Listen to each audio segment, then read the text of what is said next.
Okay, we'll continue with the third part.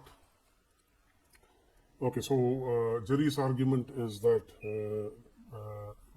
Varnashrama dharma is about caste discrimination and racism. And towards that end, he quotes the sayings or whatever ISKCON founder Prabhupada said uh, in his communications or whatever it is. Okay, so there Prabhupada says that the Dravidians are Shudra, they are black in color, this and that. Many such speeches of Prabhupada are straightforward nuts in my view. Okay, so Prabhupada was not in his right mind. I'm not sure if Prabhupada was actually even Indian. I would highly doubt this. He might have been some outsider, uh, but presented himself as a Bengali Indian to others. I have serious doubts if he is Indian at all. Okay. So many such speeches of Prabhupada are straightforward nuts and nonsense, not supported by even Manusmriti. I have shown you verses from Manusmriti that it is not based upon discrimination or exploitation. Rather, it is out of uh, service to Vedic God without any raga or dvesha, both attachment and hatred for anybody. It is free from that, and therefore it cannot be based upon racism. I will also show you verses. I'm not from ISKCON, and we, unlike the ISKCON followers in the video, I can talk freely. Okay, Prabhupada says blacks are Dravidians, etc. This is pure nonsense. As per Manusmriti itself, Dravidas are a branch of fallen Kshatriyas. What is this? Vritya. The Vritya is one who does not follow the rules of Vedic religion. And since they did not follow the Vedic religion, they gradually fell away from the Kshatriya Varna. So even Brahmins who do not follow the rules, they fall down and they are not considered as Brahmins anymore in Manusmriti itself. And these are called as Vratyas. Okay. Again, so here these are fallen Kshatriyas, and from Manusmriti verse itself we can see from one of the verses. Unfortunately I forgot to get the chapter correctly, but this verse is found in Manusmriti, maybe 8th chapter or 10th chapter could be. From the apostate means cannot be the translation apostate cannot be correct. Vratya means one who did not follow the rules, hence they fell down from being a Kshatriya. From the Vratya Kshatriya or Rajanya is born the Jalla, Malla, Lichvi, and all these different groups. And here Dravida is also clearly given. Okay, so from the fallen Kshatriyas, the Dravidas came out. And you can also see from the Mahabharata verse given here, you can clearly see Yavanas. Yavanas are Greeks. The Dravidas are also counted, which are South Indians. Kalingas, Pulandas, and all these are different groups here, Kambojas. These were all Kshatriya class, Kshatriyas here. Okay, they became degraded by not seeing the Brahmanas or by not following what the Brahmanas taught. By not following them, they gradually fell down from being a Kshatriya to a non-Kshatriya. So clearly we can see the Dravida South Indians, they have darker skin, and the Yavanas, which are classified as Greek and Western, those people who are in the Western region of India, they are much more fair in compared to, let us say, compared to South Indians. So the skin color was not the basis for one to be considered as the Kshatriya. So according to the Christians, Varnashrama dharma was based on racism, and these verses clearly disprove their claims that it was based upon racism. These are two different races, Yavanas and Dravidas. Both were Kshatriyas. So it was not based upon race, rather it was based upon the practices that continue in their family lineage, purity rituals which were followed in their lineage. If they failed to follow these purity rituals, they were no longer considered as Kshatriyas. In the same way, for Brahmanas as well. If Brahmin families stop following the purity rituals, then they will not be considered as Brahmanas anymore in future generations. Okay, so again, Kiratas, Yavanas and other Kshatriya castes became degraded because they would not bear with the Brahmanas.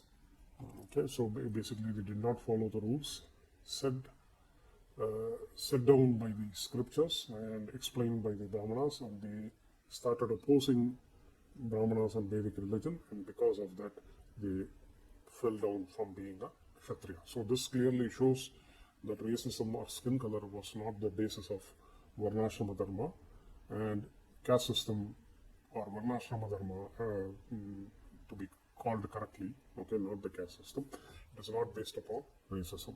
Most Westerners, especially Christians, would like to point out that Vedic system, Varnashrama dharma system was racism, but they do not have any proof for that.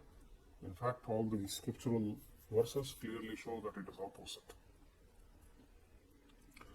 Okay, so another point to be considered, just by these verses, which show that certain groups of people being Kshatriyas can fall down lower than Kshatriyas, it means that this is not racism. It's based upon rules, purity rituals. In racism, a particular race cannot be changed. A white remains a white as long as they are married to whites only. Similarly, a black family, if they are married to blacks only, they remain as blacks. So this kind of thinking is racism. But in the Varnashrama dharma system, there is no such thought. There is no importance given to the body, much more than the purity rituals which are given importance here, not your skin color and bodies. Okay, so let's continue. Then Jerry asks another question. If you do not agree with Srila Prabhupada, ISKCON founder, in the reincarnation process, which is Varna, literally translated as color. Varna is literally translated as color, but it does not translate as color of your skin. Nowhere it talks about color of the skin. This Varna is about Sattva, Rajas, Tamas. By mixing of Sattva, Rajas, Tamas, you get various colors of your subtle body. And based upon that, okay, based upon the color of your manas or other indriyas in your subtle body, you can classify people as belonging to different varnas. Okay, so this is what is stated in Bhagavad Gita as well as in Purusha Sukta. Okay, but the physical gross body is taken as a standard just for the ease to be followed. If any particular family keeps on following the rituals, then they were considered to belong to a particular varna. Okay, it is very difficult to know what is the exact color of a subtle body because nobody has seen the subtle body. Okay. However, if a particular family continues to follow purity rituals belonging to a Kshatriya or a Brahmana family, then we can assume that the children are also belonging to that particular class. And that is what has been followed for worldly, within the world here. Okay, so these rules were followed for the reason that we cannot know the exact uh, quality of the certain bodies, and therefore we assign certain qualities based upon the rituals followed in the family. Okay, so let's continue here. Translated as blacks, since as per Chandogya Upanishad, human beings are born into any of these varnas, or are they chandalas? Okay, so he is assuming, Jerry is assuming that since by birth one is a chandala or one is a brahmana, etc., it obviously means this is based on racism. But I have already shown from previous verses here, both Dravidas and Yavanas, one have white skin, Yavanas have white skin, Dravidas have black skin, but still both of them were classified as Kshatriyas. So the gross body, color of your skin is not the reason for one to be considered as a Kshatriya. Rather, it is the purity rituals which are continued in a particular family according to Vedic tradition that is considered as the basis for one's varna. So racism is not the basis. So this entire question is based upon false understanding. Okay, so let's read. If one's family does not have a continuous ritual purity followed as per Vedic traditions, then you fall automatically into avarna groups. If you do not follow any of the rituals, if a Brahmana family or if a Kshatriya family do not follow any of these rituals for several generations, then automatically you fall out of being Brahmana or Kshatriya, and you will become ultimately avarna without any particular varnas. And this is the case with most of the world. So outsiders, especially foreigners, are assigned to be avarnas because they do not follow any particular tradition recognized by the Vedic systems, and they do not have any varna as such. So what does the Mahabharata say with respect to what are the duties with respect to avaranas? So Mahabharata specifically states, Anushasanika Parva, chapter 48, you can read here, the duties have been laid down in the scriptures only for the four principal orders. That is, Brahmanas, Kshatriyas, Vaishyas and Shudras. Others need not have any fears as to do what, and they can do whatever they want and earn their livelihood. But it is recommended that these avaranas practice certain virtues. What are these virtues? Abstention from cruelty to other beings, compassion to other living beings, truthfulness of speech, and forgiving each other, and not having dvesha for others, or not having hatred for others, that is forgiveness. And by preserving others' life, self-sacrifice, if it is required to save other persons. So these other persons could be their own family members or others in the society, and by these acts they will achieve success as well. They will take one step towards moksha as well. Okay, so further let's see what Mahabharata says. If a person happens to belong to a superior order, but still if he happens to be divested of good behavior, good conduct, he should not receive any respect or worship. So that means any Brahmins who do not have good behavior, he doesn't deserve to get any respect or worship. Okay. On the other hand,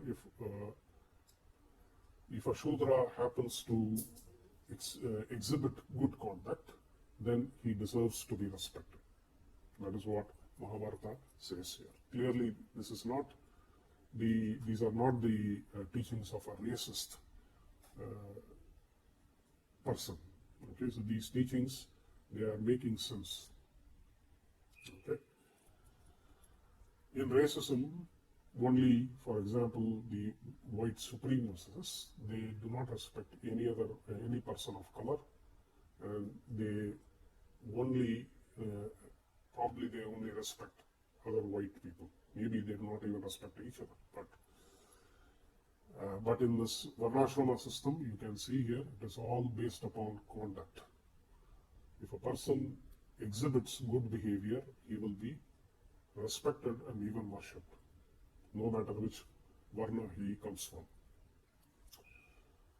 Okay, so let's continue. Hinduism teaches, regardless of your background, to practice good conduct, abstention from cruelty, compassion to all beings. Each awareness can obtain spiritual and worldly success as per the Mahabharata's teachings.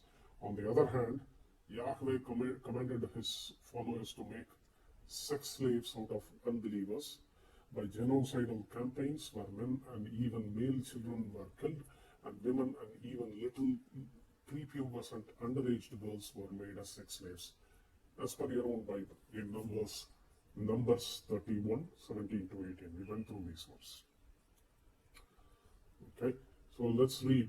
Then Jerry argues reincarnation hypothesis converts the world into a theater of rewards and punishments, where the Savarnas are being considered as rewarded and Avarnas and afflicted.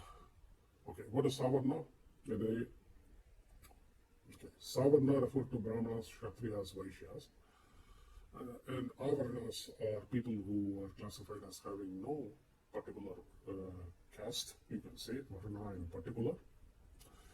So these could be foreigners, chandalas, persons who are classified like that, and afflicted are treated as criminals from the past life. So this is Jerry's opinion.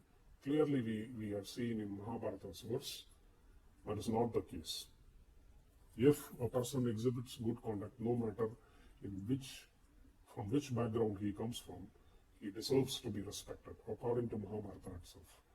And if a person exhibits bad behavior, and if he comes even from a Brahmana caste, he does not deserve any respect. This is not what is taught in Hinduism, but these Christians would like to project their own ideas onto Hinduism. Okay, so let's see. Punishments where Savarnas are being rewarded and Avarnas are afflicted. A theater of rewards and punishment, really. We will see the Bible is what is clearly divided. We will see that Bible divides the people into as believers and unbelievers, and converts the world into theater of rewards and punishments. Not only this world, but the other world as well. We'll see that. In contrast to this Vedic paradigm, the biblical paradigm views current suffering as a probation period or a training school. One of the most important ancient books in the world, the book of Job, may be important for Christians, which formed the part of the Old Testament, clearly teaches that not all sufferings are due to one's actions, and condemns the Job's friend who thought that Job is suffering due to his wickedness in the book Romans 5, blah, blah, blah. And they see person suffering person by helping them. Okay, so that's what Bible teaches according to them.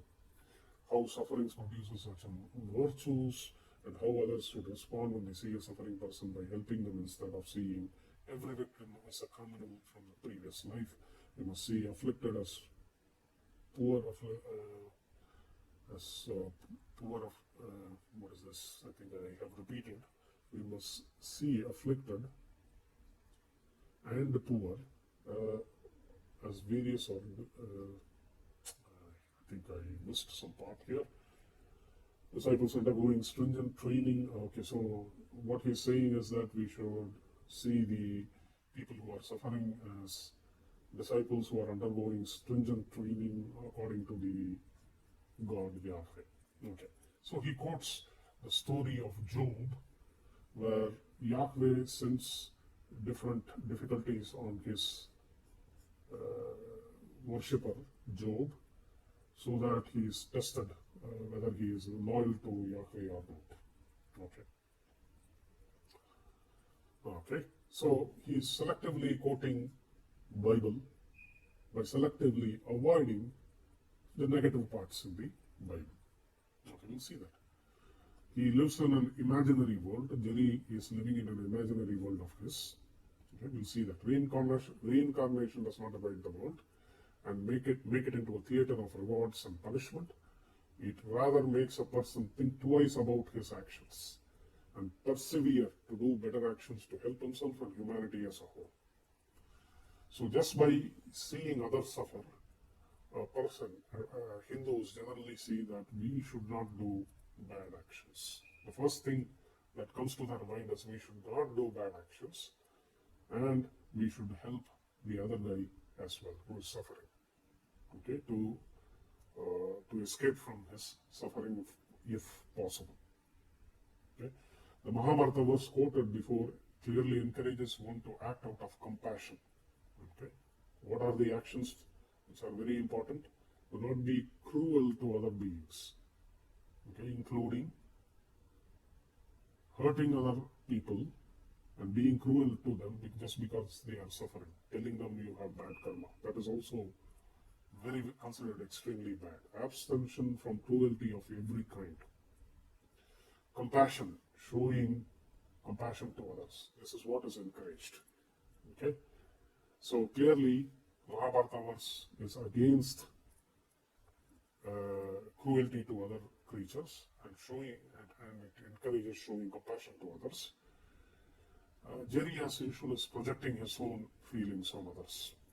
And even sacrifice oneself to save others, practicing forgiveness, etc. Karma and reincarnation belief creates fear of doing sinful acts and encourages one to do dharmic acts. On the other hand, what does the blind belief in the Bible do? We'll see that. Blind biblical belief, as per your Bible itself, divides the world into a theater of believers and unbelievers. Believers gets rewards like sex slaves, okay, and punishments for unbelievers by getting killed if you are a man, and if you are a male child, you will get killed, while if you are a woman, for unbelievers, you will get converted into sex slaves. Okay, even little girls. This is what Bible belief did, according to your own Bible. I'm not saying this. Your Bible says that. Numbers 31, 17 to 8. Or 1 Samuel 15, 1 to 3. These verses, Deuteronomy 20, all these verses clearly show which religion converts the world into a theater of two, believers and unbelievers. While believers get all the rewards, especially sex slaves in this world and then heaven and the other world. What kind of a demonic being will command? These commands were not by people, not by or even by your prophets. These commands were given, many of these commands were given by your God Yahweh himself. Okay, so what kind of a demonic being will command and allow his followers to do such heinous acts such as kidnapping underage girls after killing their adult guardians and then rape them? I asked Jerry and all Christians to be intellectually honest to themselves before blindly attacking Hinduism without reading it properly and hypocritically quoting cherry-picked verses from the Bible or from, let's say, Manusmriti. Jerry cherry-picks verses from Job and other places where Yahweh tests Job about his loyalty by giving him several tests, while conveniently forgetting the numerous genocidal, infanticidal verses and the numerous verses of kidnapping and rape of countless women and even prepubescent little girls in your Bible. Do Christians have even an iota of intellectual honesty here? Jerry has the following question. He argues that reincarnation hollows out the glory of God. How? Let's see. So, first question, if all atmas, if atmas of all living beings are eternals, karma and reincarnation are also without beginning. And thereby human beings are also without beginning. Then what exactly did God create? Okay, so this is basic misunderstanding Jerry has. So let's answer question 7 and then we'll come to 8 and 9. Okay, so so Jerry thinks in the video, by mistake he says, or perhaps he assumes that human beings are eternal in Hinduism. Human beings are not eternal. He made this statement that human beings are eternal. No. Human beings are not eternal. It is the Jivatmas or the spirit souls which are eternal. Okay? karma of Jivatma is without beginning. It is not. Karma is not eternal. It has an end. At least karma of a Jivatma has an end. It has a beginning. It does not have a beginning. Karma of a Jivatma does not have a beginning, but it has an end. Okay. So we have already seen in Dvaita, Lingadeha is Anadi. This is the subtle body. Reincarnation in Advaita is Anadi because Avidya is Anadi. Now, nowhere it says human beings are eternal. Human beings come and go as their bodies, human bodies, are created and destroyed at death. So this is one creation of Vedic God. What exactly did God create? He created the world as we see now. Okay. So before we go there, what is considered as eternal? Let's read. In all of the Puranas, creation in Hinduism is modification of Mula Prakriti. Okay, so what is this Mula Prakriti? Root form of this material universe. The universe consists of matter, as we see, space and time. And all of the three which are eternal in its root form. Okay? So the matter as a whole, for example, we can think of it as the sum total of all matter is conserved. That's what it says. Okay, so if you have, let's say, assume 100 billion kgs of matter in universe, that 100 billion kgs is conserved. That is what it says. In the root form, that matter remains forever. Space and time similarly exist forever. Matter in its root form as a whole, space and time are all eternal entities, but require Vedic God to be activated and set in motion and made into different forms. Okay? So this matter cannot take various shapes and forms as we see today in the universe without Vedic God moving this matter and setting it into motion and making it into different forms. And this is called as creation. Matter, space and time cannot function and exist, matter, space and time cannot function or cannot exist, and they exist only due to the Anadi will or beginningless will of Vedic God. Okay? They exist and function only because of beginningless will of the Vedic God. Vedic God is considered as the only independent being who eternally exists as well as functions independently, while all other entities are classified as dependent entities, even when they are eternal. Okay? Even when they are considered eternal, other entities, they are dependently eternal. Okay? Only because of Vedic God. They are eternally dependent on Vedic God for its mere existence and also functioning at every moment. Okay, so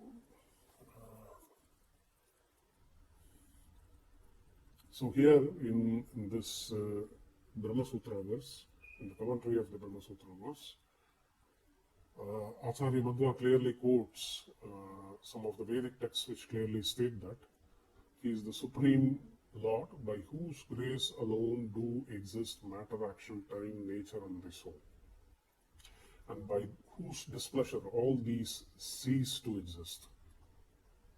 If his will is for these things not to exist, it will become non-existent. But from without beginningless time, his will has been always saying that these things too should exist, dependent on him. Okay, so they are considered eternal because it has always existed in his will. It is clearly understood that even the existence of karma and other things depend upon the Lord.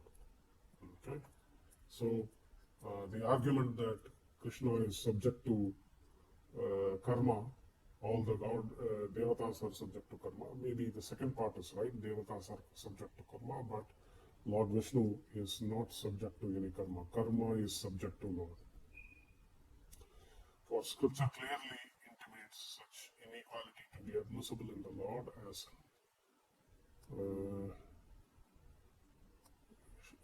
Shiksha text. Let's see. Though the Lord himself, able to rule and change the very nature of things, causes the souls to do the right as well as wrong, still he cannot be held to be affected thereby. So why doesn't Vedic God change the very nature of things? Because as per the karma and as per the guna, he does not want to change it. He wants to give results only as per the karma and as per the guna of the beings.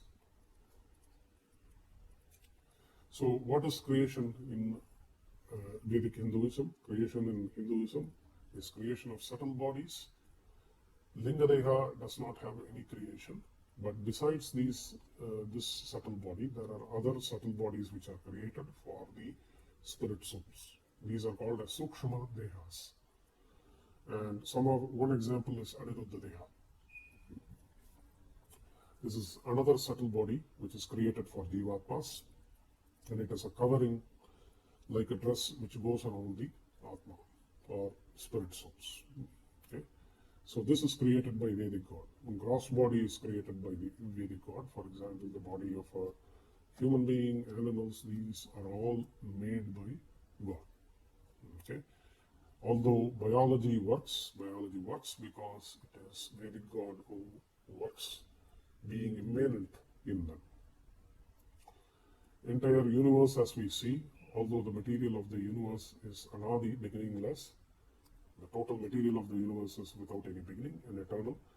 The universe as we see today in various forms, they are created by Vedic God. He makes it into different shapes.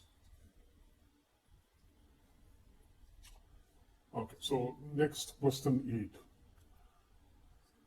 Why do anyone even need gods such as Sri Krishna, Devi, Shiva, since we individually and simultaneously exist as eternal, uncreated, and indestructible beings along with them?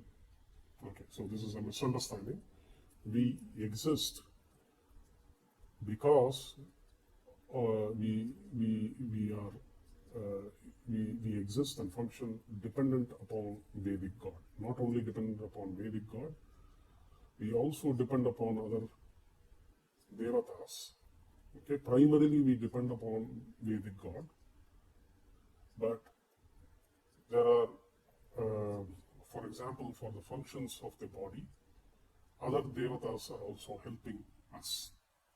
Okay, for functions of organs like eyes, ears, all the sense organs, our entire body, all these, they function, not only the physical body, but even the subtle bodies, they function because these devatas like Shiva and Devi, they dwell in our bodies.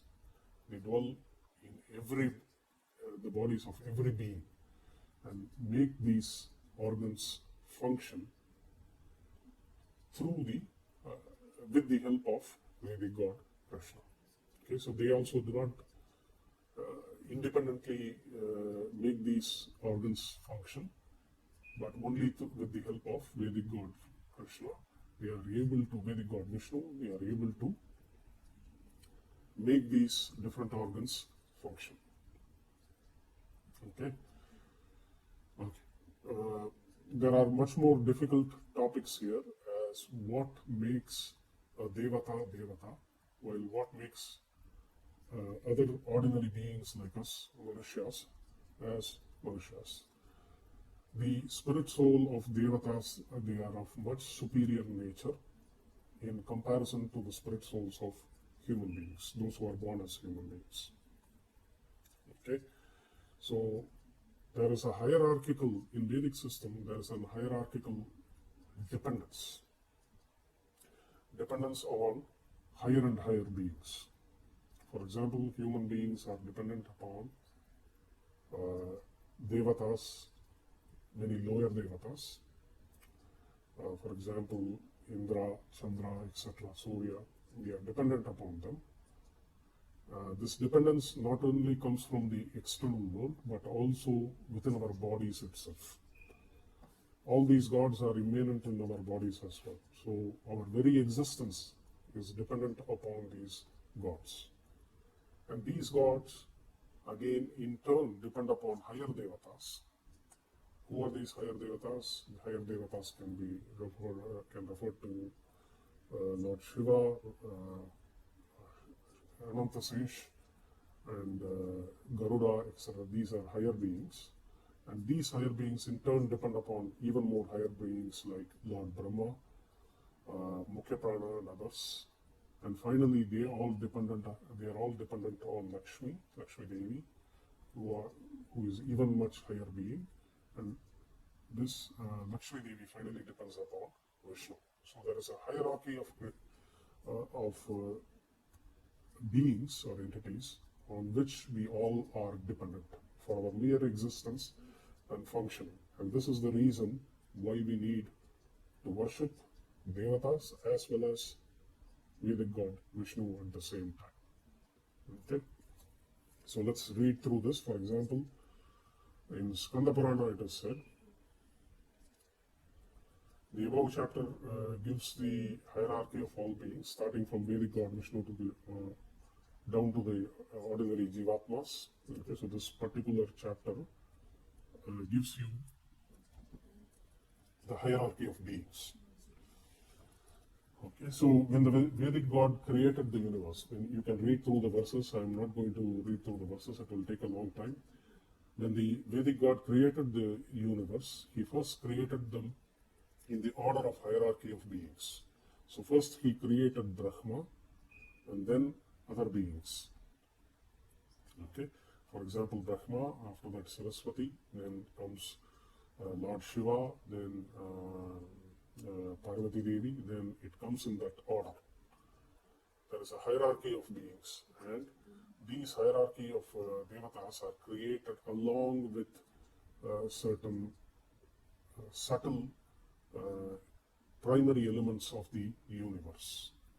So Brahma, for example, is said to be a controller of one of the primary elements, which is called as Mahat, and his body is made out of Mahat. And he pervades with this body in the entire universe. Brahma itself, he pervades the entire universe. So Devatas are secondary base or support. Adhisthana means substrate. Okay, so it is the base on which the entire creation is laid to rest on. Okay, so Brahma, for example, he becomes the Adhisthana for the entire existence, besides God.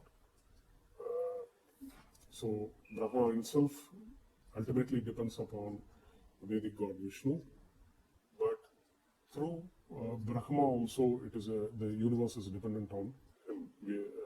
Through Brahma, it is dependent upon Vedic God. Okay, so these devatas are considered as secondary adhisthana, while Vedic God is the primary adhisthana, the primary support for even for devatas to exist. So at the base of it, the ultimate support is Vedic God, and then come the higher and lower devatas. For example, after Vedic God Brahma, Lakshmi Devi, after Lakshmi Devi Brahma, Saraswati, Garuda, Sesha, Rudra, like this, all the devatas, they support certain principal elements of the universe. For example, Vedic God Shiva is said to be supporting a tattva called Ahankara tattva, or the ego principle of the universe. Okay, and this ego principle in turn rests on Mahat tattva, which is Brahma, and then that depends upon God himself. So this is why we need to worship devatas also as vessels of Vedic God, and only then you will attain the freedom from karma. According, you have to respect everybody above you in hierarchy in Hinduism. Why do we need to give credit to Vedic God and devatas when karma and reincarnation are eternal? Because we have already seen karma is dependent upon Vedic God. Karma is just material, dead matter. It cannot function on its own. Karma functions only because of Vedic God. They need conscious beings to activate them, and Vedic God activates them by being immanent in the Devatas and acting through the Devatas, thus giving Devatas. Okay, so by being immanent in Devatas, he activates these material principles, and these inside immanent in these material principles are the gods themselves. They also activate by being impelled by the Vedic God. Okay, so this way the Devatas or the gods serve the Vedic God. Okay, and they also obtain moksha. So this is what is explained in this chapter in Vaishnava Kanda of Skanda Purana. Okay, another important point we'll see, even lower capacity jivas like Manusha jivas, like us, okay, human spirit souls, can act only through the grace of Devatas, as Devatas are immanent in our subtle and gross bodies. Vedic God accepts our karmas only through the Devatas present immanent in us through the hierarchy. If you do not respect the hierarchy created by Vedic God, then you do not respect Vedic God. That is why we need to worship the Devatas as vessels carrying the Vedic God. Not as independent beings, but as dependent beings who are doing the work of Vedic God. Manusha jivas can be eternal, but they are dependent hierarchically on the Devatas for their functioning, hence they are to be given credit. Otherwise, you will not succeed in your spiritual endeavors. If you do not respect the hierarchy, you will not succeed in any of your spiritual endeavors, although you may get some worldly results as per your efforts and karma. At the end, both Devatas and all eligible Jivatmas, Manusha Jivatmas, attain salvation as per the hierarchy. Okay. So first, those who are above us, they attain salvation, and after they attain salvation, along with them, we also attain salvation. But what is moksha or salvation? Unfortunately, the ISKCON followers in the video are not able to answer the simple question with clarity. Why? I don't think ISKCON teaches these things properly. This is what I have seen in ISKCON itself, and I know the teachings of ISKCON to some extent, and they do not have these teachings. Okay, so what is this moksha or salvation? Moksha or salvation consists of losing or getting rid of the beginningless subtle body, which is called as linga deha. Okay, in Dvaita, in Advaita, it is getting rid of this avidya. Okay, and being able to see Vedic God immanent in our spirit souls and immanent all over the universe.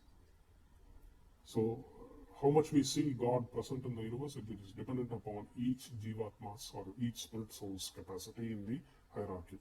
Those who are higher in the hierarchy, they will be able to see more than us, and those who are lower than us, they will be able to see lesser only. Okay, so there is a hierarchy here as well. Okay, so this is what is salvation. So this should answer Jiri's questions, or I think it is another person's question. Praveen, maybe one of the converts on the channel there, and he was asking this question: what is salvation? Salvation is losing one's linga deha, becoming free from any of the bodies, subtle or gross bodies, and being established in our own intrinsic state, which is the state of just being a jivatma, okay, and directly able to comprehend God, Vedic God, who is immanent in our spirit souls. This is a very deep concept. We are not going to go in detail here. Okay. All right. So now, if Then Jerry argues, if God's creation is limited to giving shapes to existing things, then his works and our works are of the same category. We don't need such gods. No wonder many of the Hindu darshanas are atheistic in nature. Okay, really. So, this is a funny statement when you say that. Even in your Bible, it says clearly that your God, Yahweh, made Adam into a shape from mud or dust. Okay? So, would you consider Yahweh's this creation of Yahweh, as the same category as that of human beings? Would you consider that? Okay, I don't think Jerry will accept of this. Okay, so try making a human body by your own. Which human being is able to create a human body? Okay, from dust. Okay, in the same way, in Hinduism, Vedic God creates bodies from matter, from the primal state of matter. Okay, so this is a strawman argument. Your question has been answered already above. To recapitulate, Vedic God and Devatas are required for mere existence and functioning of all living creatures. Without Vedic God and Devatas, your body, your bodily functions, your mind, eyes, mouth, hands, legs, and your entire body will not work. Dr. Radhakrishnan, possibly he is an atheist, is entitled to his opinion on Hindu darshanas being atheistic. However, Vedas and Upanishads are not atheistic, but 100% theistic, and reveals a Vedic God who is omnipresent, omniscient, and all-powerful, full of auspicious qualities and devoid of any defects and sins. I already quoted the Isavasya Upanishad 48. Okay, clearly it explains he is free from all kinds of bodies.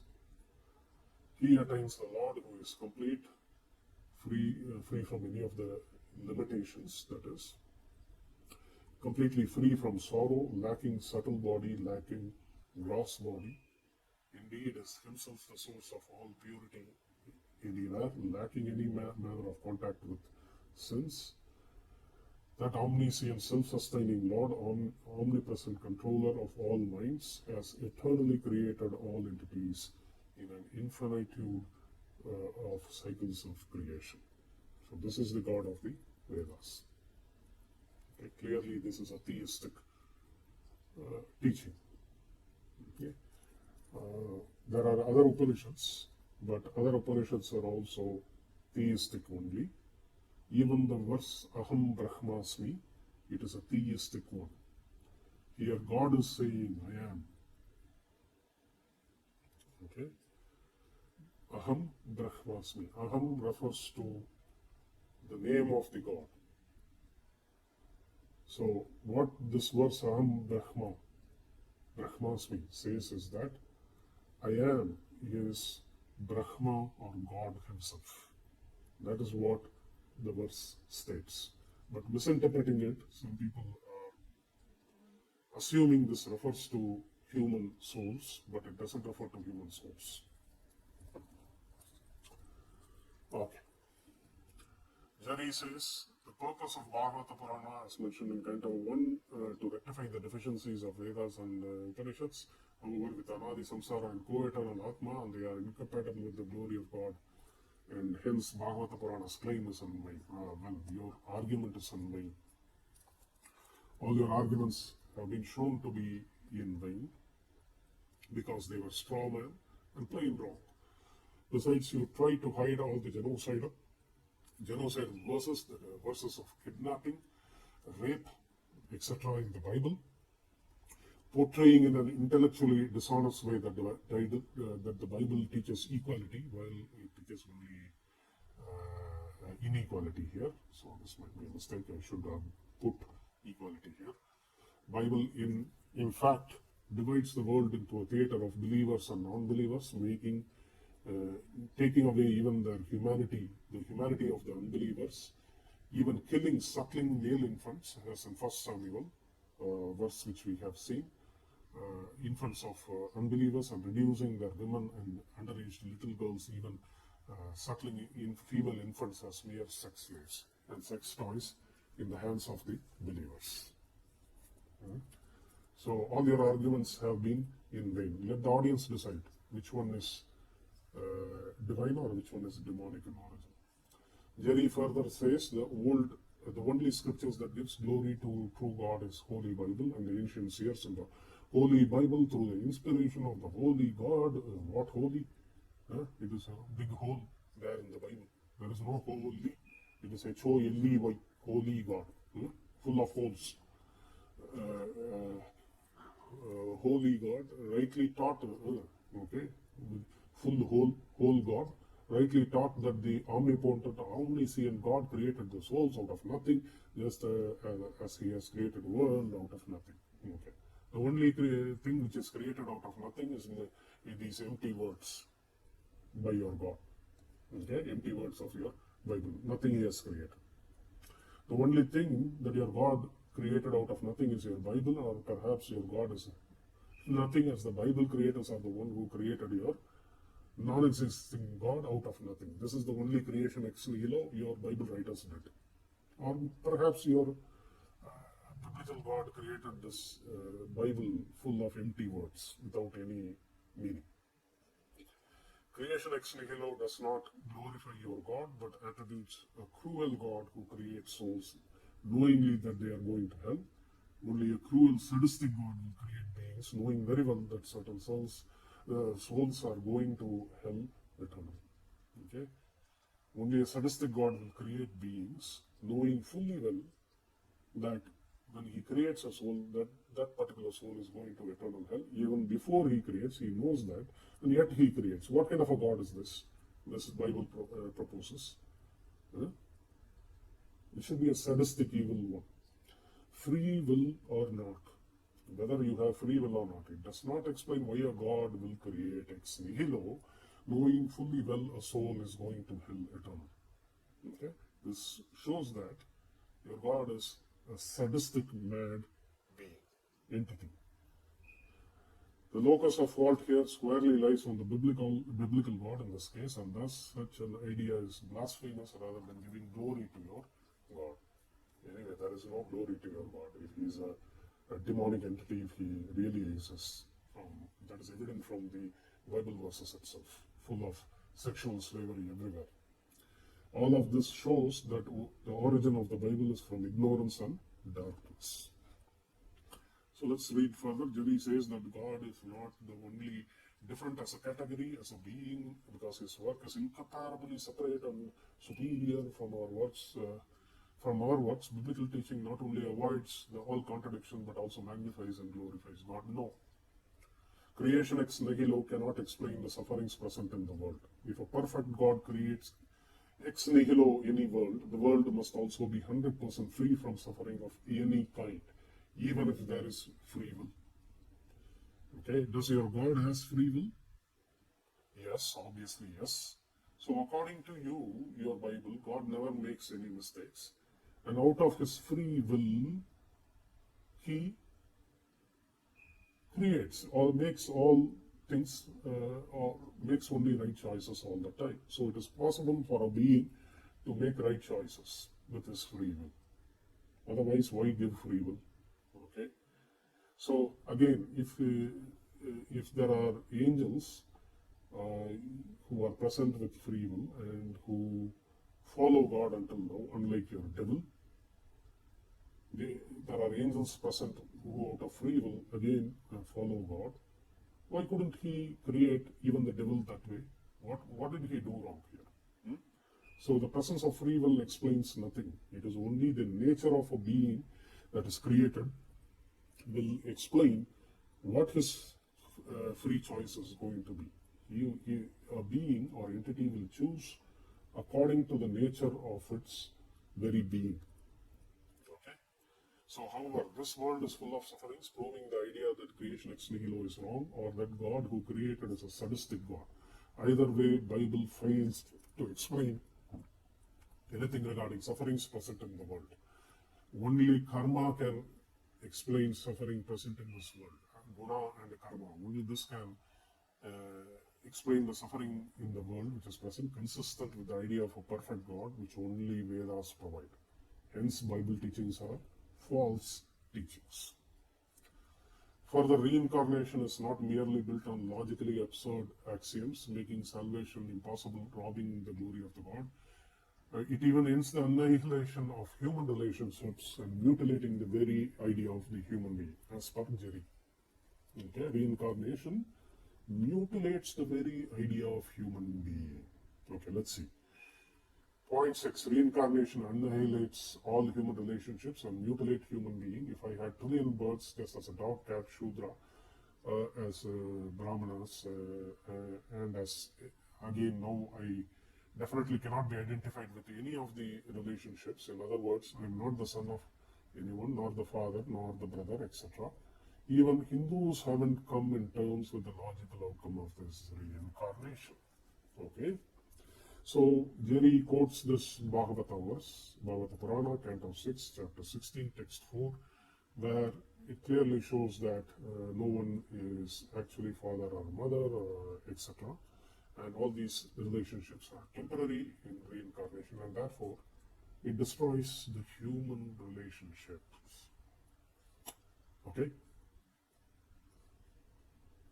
So let's see. Now, Jerry claims, so before that, let's see. Jerry quotes Bhagavata verse where the dead soul comes back into the body and says that there is no father or mother in the Jivatma, and only Atman is the relative to all, as he sees all and knows all. Here, Atman refers to God. When the relationship between the Jivatma and Atman is only seen as the permanent relationship here. Okay, so now let's continue. Now, Jerry claims reincarnation destroys human relationships and destroys integrity of the body and the spirit soul. We have discussed this before in Chandogya Upanishad. Virochana, an asura or a demon, thinks that the body is his identity. And similarly, Christians like Jerry think that the body relationship is eternal, even when we know that the body is destroyed, and then hope foolishly that the body will rise again into immortality. So they decorate their bodies hoping to rise again, unite with their God. This is exactly the thinking of the asuras or demonic beings, just as it is found in the Bible. This only confirms that biblical teachings directly come from the demons or asuras. Okay, thank you, Jerry, for confirming that. Since Jerry is worried about human relationships, thinking they are eternal, does the Bible actually teach human relationships continue in the heaven? Let's ask this question. Let's see, look at the hypocrisy of this guy. Okay, let's see, Matthew 22:30. For in resurrection they neither marry nor are given in marriage, but are as the angels of God in heaven. Okay, so this is what Jesus says. A group of Jews come to Jesus and they ask him. There are 7 brothers, and the eldest brother has a wife, and he dies without having a son. So according to the Jewish belief, very similar to the Vedic belief here, the wife will get a child through a brother by marrying a brother in order to save the dead brother from going to hell or something, very similar to the Vedic belief as well, and he will get a child through that. Okay. Now, then the second brother dies, again they don't have a son, then the third, so on till the 7th. And the wife does not get a child through any of them, and all of them die. So in the world to come, or in future, which the Jews believe in, resurrection in the world to come, whose wife she would be among the 7? So to this, Jesus answers, in resurrection, nobody will be married. Everybody will be like they are angels of the angels of God in heaven. Okay, you guys are ignorant. Jesus is answering the Jews, saying that you guys are ignorant and nobody will be married. You will be like angels of God in heaven. That means there is no sexual activity there. That's fine.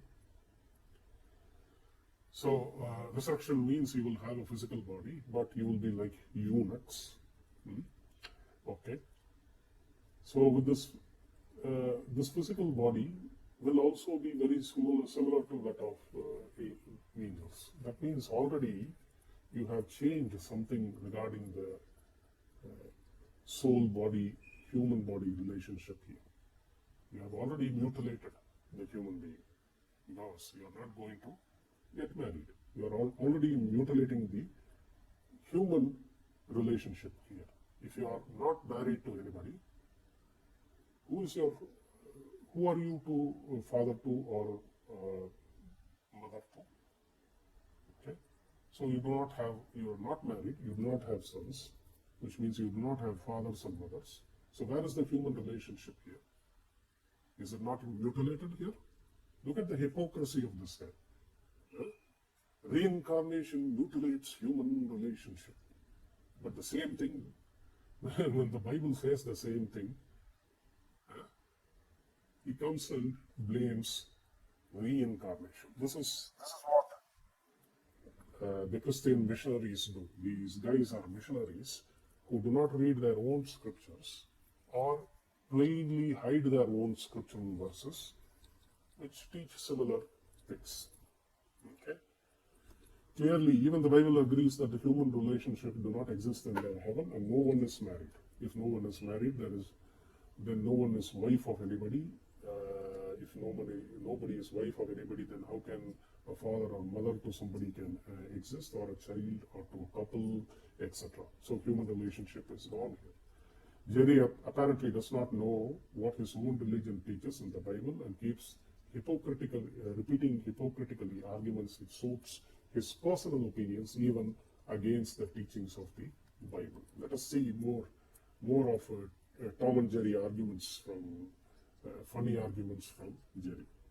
Jerry says, Rig Veda, Mandala 10 and 15 Sukta, etc. talks about offerings being made to the dead ancestors and invites them to come and eat offerings in Brahma Purana, I think, Adhyaya 111, provides the detail what type of foods one can give to a Brahmin with one feed dead ancestors will be fed for more than 1 year. Question 10. Does there exist ancestral fathers as Rig Veda teaches? Or they don't exist as Bhagavata Purana teaches? If Shraddha ritual is correct, then reincarnation is wrong, blah, blah, blah. Pathetic level of understanding this guy has. Okay, so what does this teach? The Bhagavata verse which says nobody is father to anybody or mother to anybody, it is teaching about detachment. Narada Muni invited the dead son back into his dead body and come and speak to his father who was a king. And he was attached to his son, and therefore he made the jiva come back to the body and talk to the king. And he said nobody is father to anybody or son to anybody. These are all ephemeral relationships, and you should lose the attachment. Do not be sad. Avoid this attachment. Just 1 second.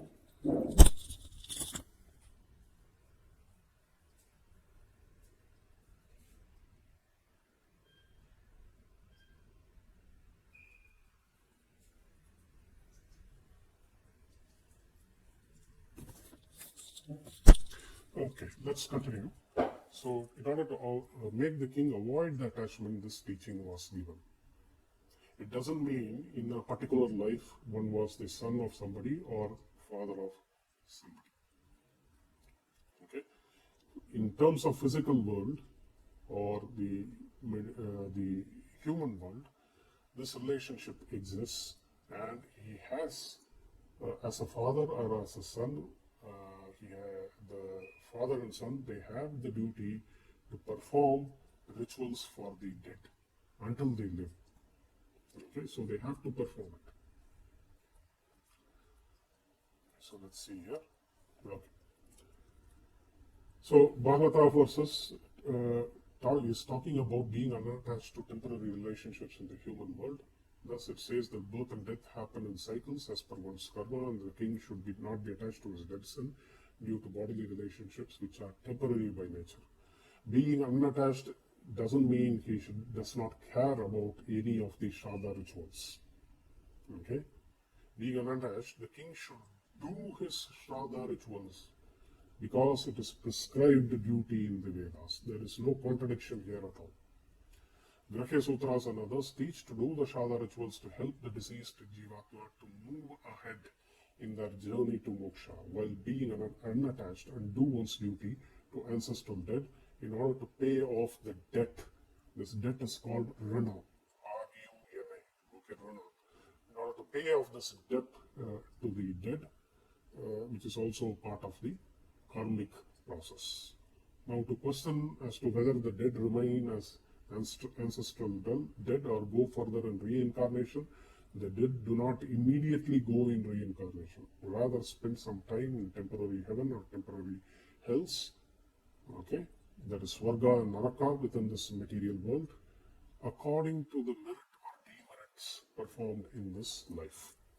Okay, so this is a commentary from Brahma Sutra Bhashya 3.125 of Madhvacharya. What does it says? From Naradiya Purana, this is quoted. Among them, those performing karma, those who have performed good deeds, good works, soon obtain some good birth here. Okay, from this definite specific statement. Okay, so I think this is from Chandogya Upanishad 5.10.7. Okay, from this definite specific statement, it is settled that not long after starting, he returns to a body. He who has begun to descend will enter into the mother's womb before a year passing since starting, wandering through different places. So these wandering through different places could be heaven or hell after spending the time there. Then after one year period, after falling from heaven or coming out of the hell, okay, so he falls into a mother's womb in a period of 1 year. So immediately reincarnation does not take place. Shraddha ritual is performed not only in 1 year, but it is performed up till 4th generation or 3rd generation by the followers until one lives. Okay, this is to help the Jivatma to move forward in reincarnation process, and even if the person has reincarnated, whatever food you give to the ancestors, that reach in some other form to the person who is reborn. Okay, so he will get food in some other form. As quoted by Sri Madhvacharya from Naradiya Purana above, the dead spirit soul after his or her body with the subtle bodies and coverings. So when a person dies, only the gross body or the physical human body is destroyed, but there are other subtle bodies which remain with the spirit soul, and these are Lingadeha, Aniruddha Deha, etc. And there are several other coverings as well that are present. And once a particular Jivatma dies, when he loses his physical body, he is given a new body which is called Yatana Deha. Yatana means suffering. Deha means body. A body of suffering is given, and he is dragged by the Yamadutas. Yama is the god of death. Yamadutas are his servants. They drag the soul with this body over a period of 1 year to the Yamalok before judgment given by Yama. So this is the teaching given. It is during this period, in every month, Shraddha is done. The first year of death of a person, every month rituals are done for the dead person for a period of 1 year. It takes 1 human year for the dead person to reach Yamalok. After this 1 year period, Yama judges the spirit souls as per their karma and sends them to temporary heaven or temporary hell as per their karmic merits or demerits respectively. After spending time in temporary heaven and temporary hell, they return to earth for reincarnating again. Shraddha is performed for dead ancestors nearly after 1 year period, as long as one lives by their sons or fathers, if son or wife dies, whoever it is. Whether the soul reincarnates or not, the Shraddha performed reaches the spirit soul, as Devatas and Vedic God are the ones who gives everyone their results as per their karma. Okay? So even if the person has taken rebirth, Vedic God and Devatas know where he has taken rebirth and they will give him the results when Shraddha is performed. So there is no contradiction at all here. Jari further says, now given that Anadi Samsara endless cycle of reincarnation, all kinds of permutation and combination of serial relationships would have already happened. This assumption, it is already refuted. Just because you have Anadi or beginningless reincarnation, it does not imply that all possibilities were exhausted. A finite number of possibilities could have been repeated infinite times. And so this assumption is wrong. And it's basically a strawman. Faulty argument. Jerry says no morally upright person would ever want to accept that unfortunate implication that his mother could have been his wife in his previous life. Okay, so this could be a good argument for people who do not know the karmic process. But is this the case? No. Your assumptions are based upon the incorrect understanding of the karmic process and how karma decides who becomes wife or parents in a particular reincarnation or birth. Okay? What decides that? Once parents or wife or husband is decided based on a specific karmic process which is called as Rina. Rina is a karmic debt we owe for other beings from birth to birth. So if somebody has been your father or a mother in a single birth, okay, biological or a mother who has raised you, it doesn't matter, or both. In both the cases, the debt you owe to your mother, the mother who raised you, the mother who gives birth to you, okay, could be two different ones. It is said to be unrepayable karmic debt. Okay, this means due to this karmic debt, you will be born to her again and you will serve her for several births. So even somebody who is a mother to you is decided by one's birth.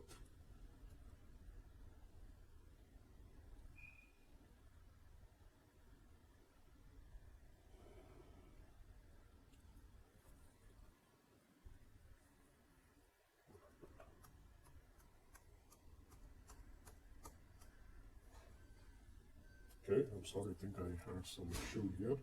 Okay, so even one's mother, okay, it's recording, even one's mother is decided by the karmic debt you owe to other spirit souls. And these spirit souls are always superior to you, okay, because there is an hierarchy. Any random soul does not become your wife in the next life or your parents in the next life. These are decided by karmic debt we owe in the previous lives, especially your wife. So if somebody is a wife, a spirit soul is your wife here, she owes you a karmic debt and you owe her a karmic debt from life to life. Okay? And this will continue from one life to another, and most probably she becomes your wife in the next life also. It is unlikely that the one who is your mother now will become your wife in your very next birth or in several births in the future. It is impossible that one who is your mother becomes your wife, or your father or the father of a daughter becomes husband. It is impossible such things happen because of this Rana. Okay, this Rana decides who is your wife and who is your mother. There is zero probability that one's mother becomes the wife in the next birth or any of the future births.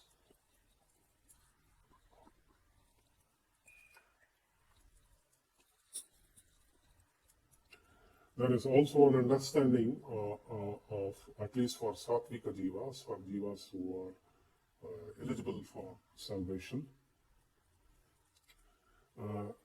Okay, for them, it is the Niyat Pati or Niyat Patni who will become husband or wives. If you're a woman, you will have, if you're a Satvika Jiva, you will have a Niyat Pati. And if you're a man, a Satvika Jiva, you will have a Niyat Patni. That is, these are natural husband and natural wives from life to life. And these relationships for Manusha Jivas in particular and Devatas, especially Satvika Manusha Jivas and Devatas, they continue from one life to another life. This is why Brahma and Saraswati are husband and wives. From one reincarnation of Brahma to another reincarnation of Brahma, it is always this particular soul relationship continue Brahma and Saraswati being husband and wives. Okay. In the same way for human, those who are born as human as well, it continues, especially only for Satvika Jivas. For others, it can be different, but for Satvika Jivas, this continues. You can think of this as soulmates, and this is especially true for Satvika Jivatmas. So your argument based on incomplete understanding of karmic process, and it is a straw man. Okay, what is the scriptural evidence that there is Niyat Pati or Niyat Patni? For example, this Markandeya Purana verse talks about Niyatam Yasya Bharyeyam. Okay, Niyata means natural wife. Okay, it talks about natural wife here. There are several verses like that. I didn't have time to get all these verses from Puranas. If I have time, I will collect them and put it. So let's see other arguments from Jerry. Further, reincarnation mutilates the very idea of human being.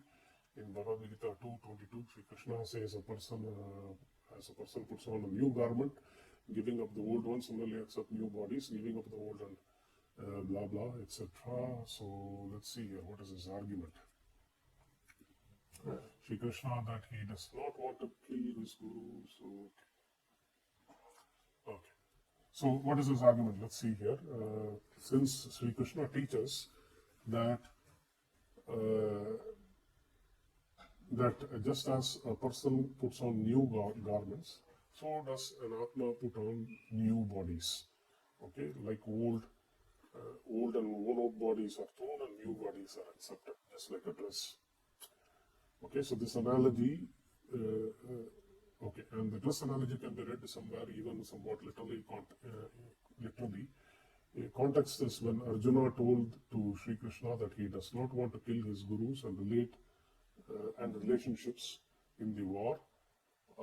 Sri Krishna replied in Bhagavad Gita chapter 2:19, neither he who thinks that the living entity is the slayer, nor he who thinks it is slain is in knowledge, for the self slays not, nor is slain in killing the body.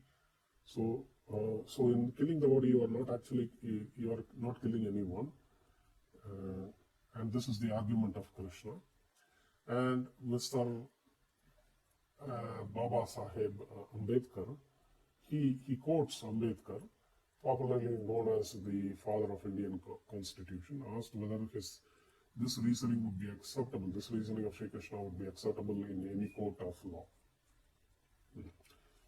What a stupid argument of Baba Saheb Ambedkar. Frankly, I don't care who this guy Baba Saheb Ambedkar is, if he has written the Constitution or not. When he writes such stupid statements, it is frankly stupid statement, and only stupid people will quote such stupid statements. And this guy, Baba Saheb Ambedkar, has the guts to call Sri Krishna himself as a fool, when he is the bloody fool here. Okay? So those Hindus who think I should not abuse this guy Ambedkar. Notice that in this quote here, he calls Sri Krishna himself as a fool. What kind of a fool this Baba Saheb Ambedkar is, and what kind of a fool is the one who quotes this fool?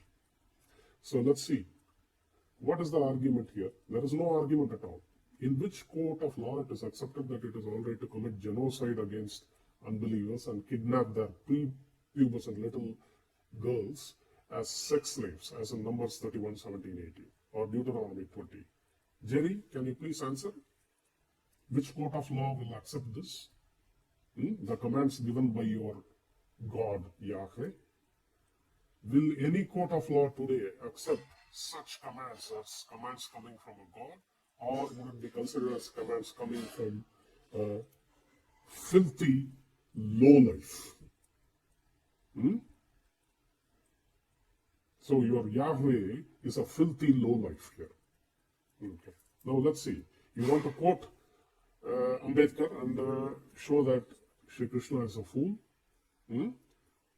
You worship a God who is a lowlife. And you are arguing against the Vedic God here, like this fool Ambedkar. Okay, let's see. Let us leave the stupidity of the Christianity and its followers aside for now. Let us see the stupidity of Ambedkar, who lacked the very basic understanding or the background of Bhagavad Gita, or even the basic understanding of Hinduism. First, I will expose this fool Ambedkar before exposing his statement here. I even wonder how such egregious fool as Ambedkar, who does not even have a capacity to understand such basics of Hinduism, was allowed to write Constitution of India. No wonder it is all screwed up. Indian Constitution is screwed up as we see today. No wonder India has been in the drains for the last 60 years because of stupid rules written in the Constitution. And after BJP has come out, after a lot of sleep, the nation has come out of the sleep because of the BJP government. Okay, let's see what Ambedkar says. Look at his stupid argument. Similarly, childish is the defense of Bhagavad Gita of a dogma of Chaturvarna.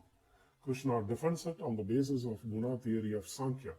But Krishna does not seem to have realized, and he says, what a fool he has made himself.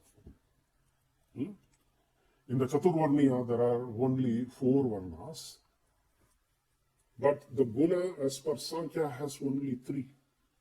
How can a system of 4 Varnas can be defended on the basis of a philosophy which does not recognize more than 3 Varnas? That is, 3 Gunas, Sattva, Rajas, Tamas. Look at the stupidity of this argument. Okay. I cannot help but laugh at the utter foolishness of Ambedkar and the foolishness of the people who quote this fool as evidence against Hinduism. The statement made by Ambedkar above shows the low IQ this man has. Even a child of Hinduism knows that 3 Gunas of Sankhya and 4 Varnas are not identical. 4 Varnas of Varnashrama dharma, they are not identical. Various combinations of 3 Gunas gives rise to 4 Varnas. This is very basic concept of Hinduism. The various combination of 3 Gunas in the gross body and the subtle body, they give rise to the 4 Varnas. Okay, this is very basic understanding that even a child of Hinduism has learnt when he reads Bhagavad Gita. However, this fool of a man called Ambedkar does not have this basic knowledge and writes utter nonsense. So much for this loser father of the nation, Ambedkar. Okay, let's see. The stupidity of this question of Ambedkar is also clear from his other writings. Ambedkar and Jerry have exposed themselves as fools when they do not understand the very basic topic of Bhagavad Gita. Okay? Yes, Sri Krishna arguing that anybody can kill anybody because everybody is a soul. By killing body, you are not killing anybody, so go out and kill anybody. Is this the argument given by Sri Krishna? Absolutely not. This is the argument given by Yahweh. Go out and make sex slaves out of everybody. If you are a believer. This is Yahweh's teaching, not that of Sri Krishna. What does Sri Krishna teach? Under what context is he teaching this? Arjuna was not going around killing people randomly for no purpose. Arjuna was standing in a battlefield, fighting against all warriors. These are not civilians. These are not civilian men. These are not civilian women, civilian children, etc. These are warriors who have assembled together in a battlefield. Okay, these are not battles not taking place in a city. Okay, Arjuna is not going there to go and capture cities and nations and force kill men and take their women as sex slaves, as in your Bible. Okay, this war is taking in a battlefield against seasoned warriors. But this is dharma yuddha. Why is he fighting? He is not fighting just for the sake of fighting. He is fighting for dharma, to establish dharma against people who are classified as atatayi, an oppressor or a tyrant. Who are these atatayis? Even Arjuna himself knows that he is fighting against atatayis. How? In Bhagavad Gita 1:36. Arjuna himself says, O maintainer of all living entities, that is Sri Krishna, what pleasure will we derive from killing the sons of Dhritarashtra, even though they may be aggressors, atatayina? He knows them to be aggressors. This is the reason they are attacked. But who are classified as atatayis? Anybody who does the following acts. One who administers poison for others. One who commits arson. One who attacks with deadly weapons. One who steals one's wealth. One who usurps another property. One who kidnaps or attacks another's wife. All the 6 of them were done by Duryodhana and his supporters. And therefore they are classified as atatayis. Okay? All the 6 attacks were done against the Pandavas by the Kauravas. Okay? By Duryodhana. Okay? So Duryodhana and his companions have committed all these criminal offenses, and Arjuna knows perfectly well, but yet he is confused. Okay? So let's read Manusmriti. What does Manusmriti say about atatayis? In the chapter 8, where it refers duties of a king, it is clearly said, without hesitation, one should strike an approaching atatayi. He can be your teacher or a guru. He can be a child, an aged man, or a highly learned brahmana. But if he comes to attack you physically with the aim of killing you, you are, as a king, you are responsible to strike him dead right at that point. Okay, 350. This is the rule of Manusmriti Dharma. No evil of any kind accrues to the slayer of killing an atatayi, either openly or secretly, as it is only fury recoiling upon fury. Okay? Since he is doing something wrong and he is intending to do something wrong for killing the other or taking wife of somebody, etc., by force, he should be killed right on the point. And this is allowed as per Manusmriti, as per Dharma. And this is the duty of the king. Remember, Manu clearly says this is the duty of the king. Arjuna is working for the king, for his brother Yudhishthira. He was supposed to be the king, and Duryodhana completely captured all his kingdom by using fraudulent means. And as a person working for the king, he is responsible to kill all the aggressors. Okay, it is his duty. But why is Arjuna confused here? So Arjuna was clearly aware the Kauravas are aggressors, and as a Kshatriya and follower of Dharma and the king, he has the sworn duty of God to kill the aggressors. Despite this, due to attachment to his guru Dronacharya, his teacher Dronacharya is in the opposing side. But Manusmriti clearly says, if anybody is with Atatai, he can be even your teacher or a learned Brahmin, whoever he is, he should be killed. Okay, so due to his guru being Dronacharya, a Brahmana being in the side of Duryodhana, and due to attachment to his great grandfather Bhishma, he did not want to kill anyone, and therefore, out of attachment, did not want to do his duty of killing the Atatais and also those who support them. To remove this attachment, Sri Krishna taught that such attachment in the way of performing your duty will send you to hell and will also give infamy in this world as a coward who ran away from the battlefield. Okay, and so not performing his by not performing his selfless duty, of establishing dharma, without expecting the results, he will go to hell. He also taught them that all souls are eternal. Why you are worried about killing the body of your guru or great grandfather? They are reaping the karma, their own karmas, and by not killing them, you are going to go to hell and not establish dharma because of that. And even if you kill your guru and great grandfather, because they are in the side of adharma, along with Atatais, you are not doing any sin. If you think that you are killing your guru and great grandfather forever, don't think so. It is only the body which is destroyed here, and their souls will remain, and they will reincarnate again as per their karma. Okay, so they are not lost. They will again get a chance to attain moksha. So lose this attachment to temporary body and do your duty to establish dharma in the world. This is the teaching of Sri Krishna.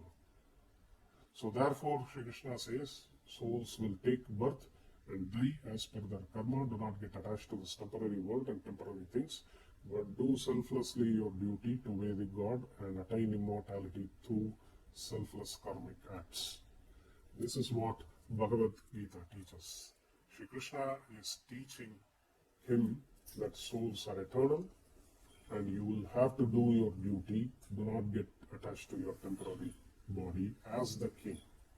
As the king, you have the right to apply the law to your subjects. And if required, you need to do a war against people who are doing adharma. Okay? So this is the context. So which court does a king go and talk to? Huh? So neither Jari nor Mr. Ambedkar does not understand that these teachings of Gita are according to the laws laid down. Okay? So now where do the court of lawyers come here? When the law says that Atatai should be killed, if you have a law stating that terrorists or Atatai should be killed, which court or which lawyer will come? So if I send an army to kill the terrorists, so do you think the Indian court and lawyers, they will come together against the soldiers who killed terrorists? Huh?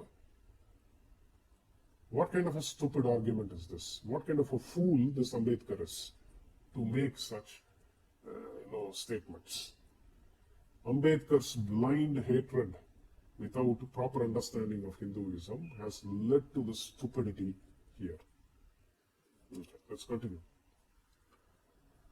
The same stupidity is repeated by Jerry here, because Jerry hates Hinduism because of his blind attachment to the false religion of Bible. Jerry says, once we mutilate the integrity of the body and soul, then there are several questions which arise about the identity of Atmas, as well as all Atmas existed simultaneously and eternally and are all identical in nature. Should they even be treated as separate entities? Mr. Jerry, what kind of logic is this? You can have several entities which are qualitatively identical in nature but are numerically different. For example, You have H2O molecules in water, which are all identical. But there are several H2O molecules in water, which are all identical in nature. I'm surprised such a simple understanding is missing from Jerry's logical argument. Okay, so Jerry further says possible solutions are Madhvacharya taught Jivatma, soul, all living beings exist in three categories: Mukti, Yogya, blah blah. Nitya Samsarins, so the three categories.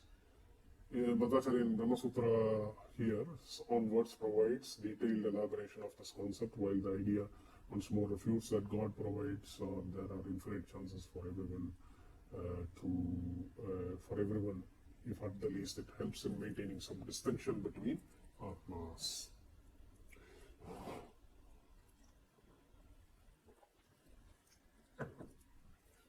Jerry doesn't understand. There is no parallel between Madhvacharya's teachings and biblical teachings here.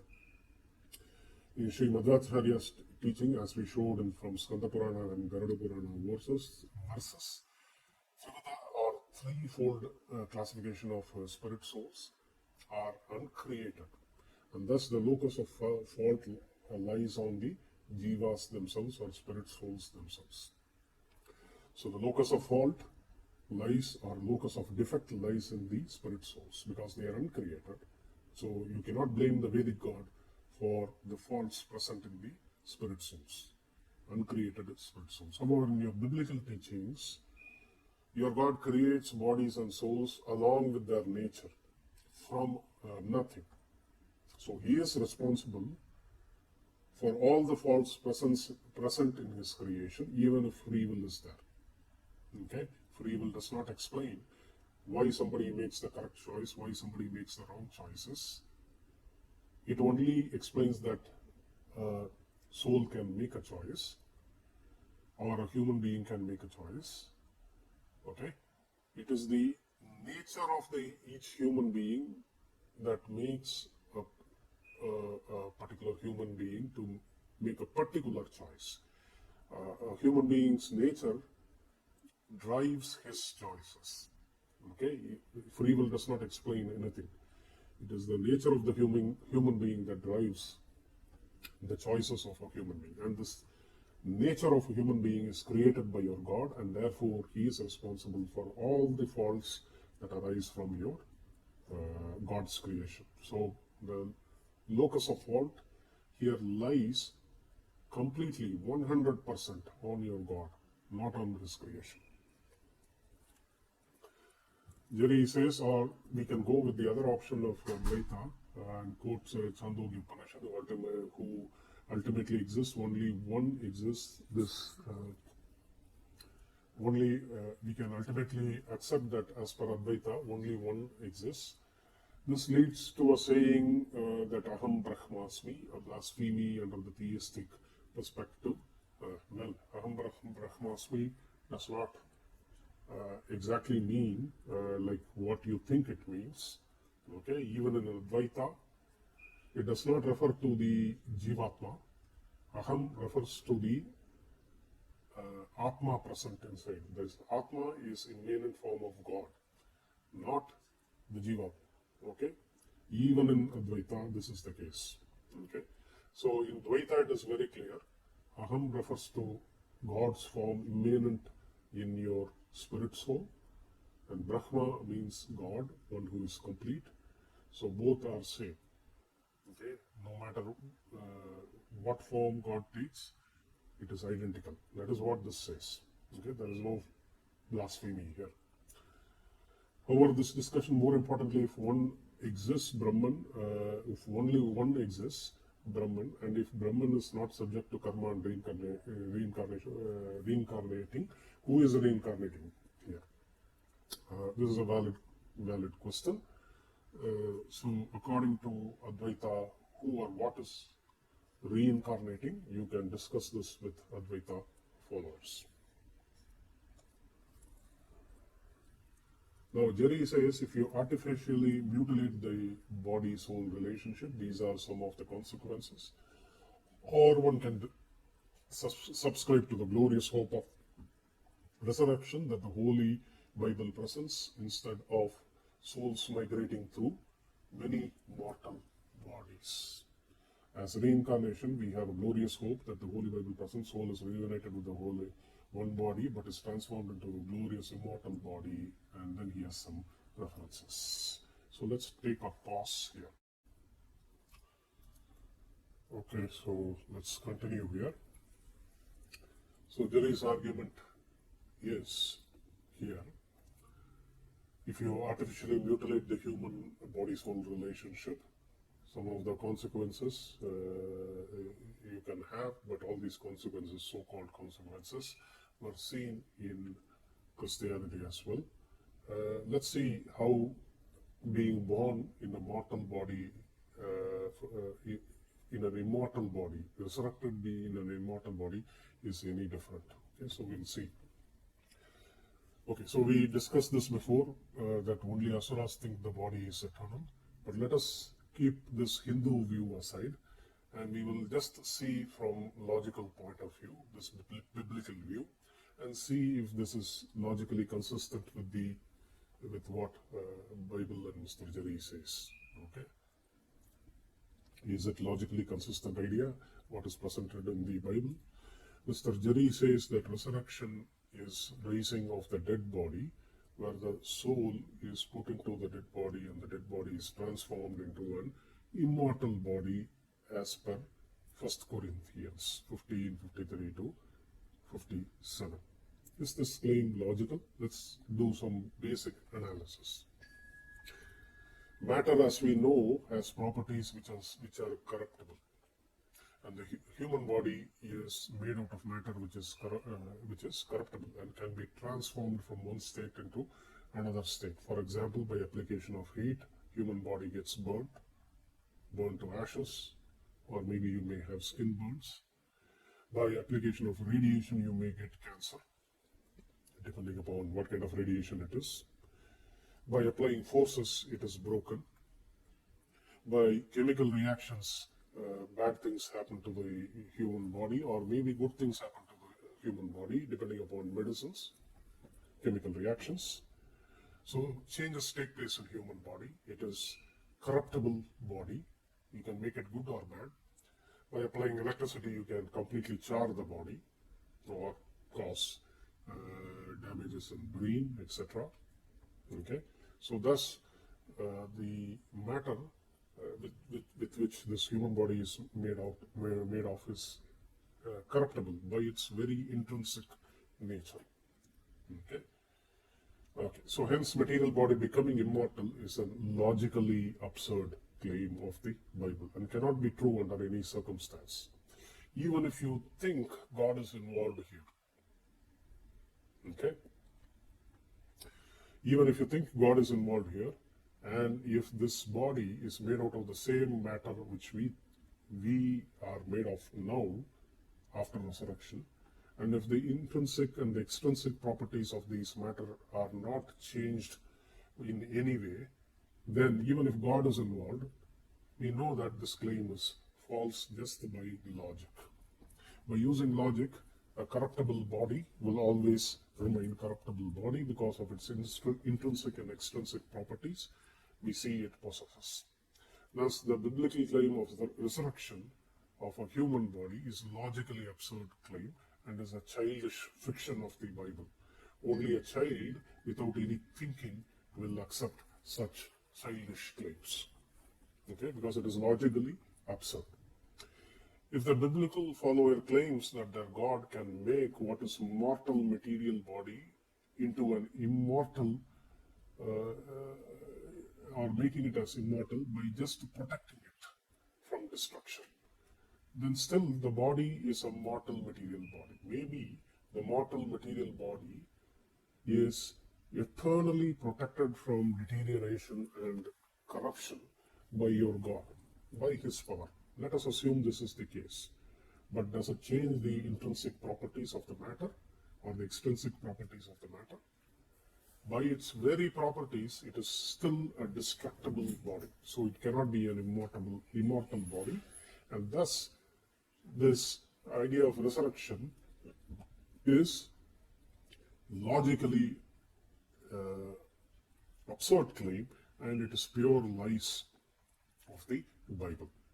Now, if the Bible follower claims that their God has transformed the material body, the mortal material body, or the matter in this body itself is transformed into some other immortal material body, that means the material properties are themselves changed, then your God has already changed the properties of the mortal material body. That means in resurrection you are not going to have, by the way, resurrection means just raising the dead. Okay, so it cannot be a resurrection. What your God did is, he took the soul after you are dead and he created a new kind of body for you. So this is not resurrection of the dead, it is giving a new immortal body to the dead. So this cannot be called as a resurrection. So the biblical claim that you will be resurrected is a lie again. Okay, so anyway, in this case, again, since the human soul is resurrected with an immortal new type of body, it cannot be a human body-soul relationship. It is an immortal body-soul relationship, and already the relationship has been mutilated here as well. So how it is different? Even in your resurrection, again it says you will be like eunuchs, you will be same like angels in heaven, etc. It is already, you are no longer a human after you are resurrected. You are a superhuman. Okay? So again it is a lie that this is a resurrection. It cannot be a resurrection. Now let us see, as we have discussed before, Jesus' resurrection itself. Jesus was born to Mary by supposedly some miracle after her 9 months gestation period. Okay, Luke 1 and 2 clearly shows Mary had 9 months of gestation period, along with Elizabeth, mother of John the Baptist. And here you can see, after 9 months of gestation period, Jesus is born, just like any other human being. The combination of sperm and egg from the male and female leads to 9 months gestation period. There is no miracle here. It's just a claim that it was a miraculous birth. Anyway, so let's leave aside this topic for another discussion.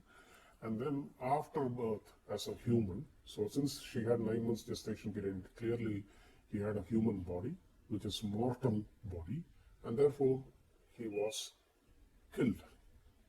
Okay, so if he was killed, that means this mortal body was destructible, corruptible. Mortal body of Jesus was corruptible. Okay, and then he rose again by the stories. He resurrected again, and then now has an immortal body. How is this logically possible?